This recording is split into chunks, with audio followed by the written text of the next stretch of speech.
Hello, everyone, and good morning. Welcome to Let's Be Honest with Peter Kozodoy. I am your host, and if you haven't figured out already, I'm Peter Kozodoy. And this is a series that I decided to do in honor of my book launch. Honest to Greatness comes out a week from tomorrow. If you haven't guessed from the title, it is all about how to use brutal honesty to achieve massive success. And so I'm bringing on incredible folks to interview, to share their story and be honest about, what it's taken for them to be successful, what it's taken for them to be leaders. So today I have with me Bruce. Bruce is an amazing friend and fellow entrepreneur. He and I have known each other for quite some time now. So Bruce, I'm going to turn it over to you. Please tell everyone a little bit about yourself in 3 minutes or less. Who are you? What do you do? What fires you up? Hey, Peter, thanks for having me. Quick background. So originally an architect, I got into software, had a tech company, founded back in 2002, scaled that, put it on the Inc. 500 list a couple of times, ended up selling it about 5-6 years ago and have focused on coaching CEOs, leadership teams on strategy and strategy execution. My main, half my job is business model analysis. The other half is team therapist, but it's really just helping companies figure out how to get clear on what they want to do, where they want to go, how are they going to get there, and kind of the focus that they need to really double down on those things that are going to get them their strategic success that they need. So, that's professionally what I do. And I'm as you mentioned, I know each other through kind of professional circles here in the New York area. I'm based in New York. Kind of fly around the world working on different companies, focusing on strategy. I do a lot of work in services, a lot of work in kind of real estate related matters, high tech, a little bit of fashion, and then I do a lot of work in cannabis. Has been a big focus of mine the last 5-6 years. We like to say it's a growing industry. Indeed. Yeah, very green, I think. Yeah, exactly. That's great. And I love, when you say like team therapist, I tell the story in other podcasts that, in undergrad, every elective course I could take, I took at the business school. Mm-hmm. And, it all seemed very logical to me. It was exciting. Like, I'm a kind of logical brain kind of guy. I was like, okay, columns and rows and spreadsheets and profit and loss. This makes sense. So, I was bewildered to come out and realize that many folks in authority positions don't run their businesses with logic at all. They run it with ego and bias and blind spots and all kinds of other stuff that they need to be extremely honest about, which is why I ended up writing a book about it. And I always thought, Bruce, that I was alone in this until I ended up doing an MBA at Columbia Business School and studying Warren Buffett more in depth. And he has a name for this. It's called the institutional imperative, which describes how companies just cannot stop their forward progress, even if they're heading right off a cliff. Couldn't have prepared me for it, even if you had told me. So listen, take us back to a time in that you had to be a leader, and doing so meant getting really honest with yourself. What happened and what did you do and how did it turn out? Yeah, I'll actually tell you the story about the company. About 7 years in, we had achieved, in all measures, a great amount of success, in terms of financial success, recognition from the industry, all sorts of measures would have said that everything was, sort of perfect in the company. But personally, I found myself just not super satisfied, not really happy, and had to do a little bit of soul searching. And in fact, it probably took me about a year to realize that the direction that company was headed was not really the direction I wanted to be personally. And that was a hard realization. It was kind of hard to be, as a founder of a company, CEO, leader of a company, to kind of realize at some point that your company has a trajectory that may not be the personal trajectory that you want to be on. And part of it is kind of an ego thing. You get caught up in it and you become very identified with it. But part of it is an option thing too. Like at companies that are, less than $100 million, there's only certain things you can do with them in terms of selling them, in terms of handing them over, finding other people to lead them. So I think it probably took me a year to figure out that I really didn't want to continue with the company at the level I was operating in, and probably took me another year to figure out what the options were. I ended up selling it. I stayed on for a while to kind of help with some transitions, but it was tough, and it was tough in part because I wasn't sure exactly what I was going to do next. I think I've learned over the years in my life that you kind of need to trust yourself and trust the next stage that you will figure that out, even if it's not super clear at the time. But that can often, and I work with, one of the reasons I became a coach is because that self-realization has given me a lot of insight in working with other people that are in that situation. It's just figuring out like, okay, how do you make some of these decisions when some of these options are not totally clear?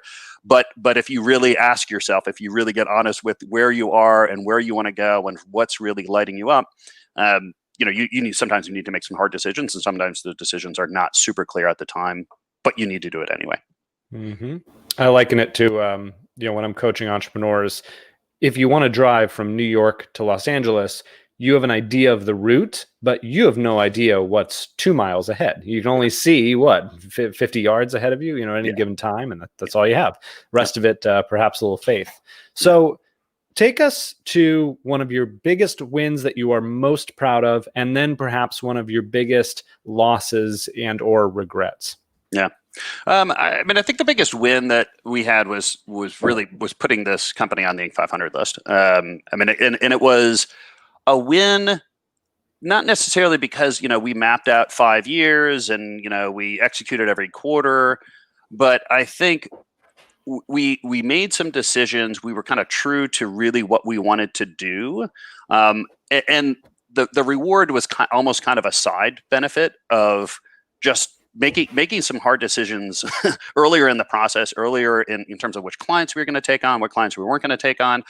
And I'm not sure we would have had as much success if we would have been sticking purely to kind of a financial plan, because there were definitely some choices that we made that hurt ourselves financially. That probably at the time would have been like, oh yeah, we're kind of screwed for a while because this is not gonna help. But in the end, ended up helping us find new opportunities.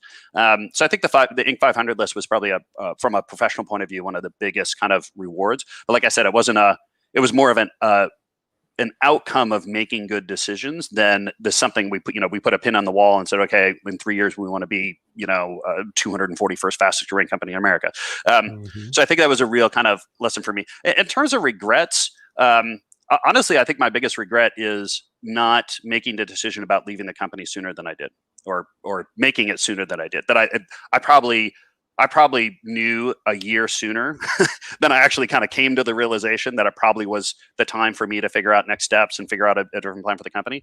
And, it certainly hurt financially. Like we could have been in a better position financially. I could have sold for more money. I think I probably could have left certain things in tighter, kind of a tighter position.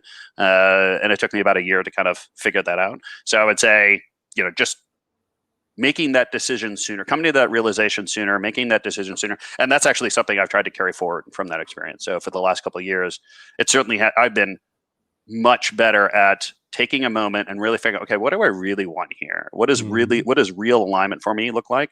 And then moving on that quickly, even if it's ugly or even if it's, comes with some drama, that has served me well, I think. I love that. Those are literally the words I use, like honest alignment. Yeah. And, for any of you out there listening to Bruce's story, I think the question is, what do you already know about what you need to do, but you're not doing it for some reason or another, fear, anxiety, whatever. Yeah.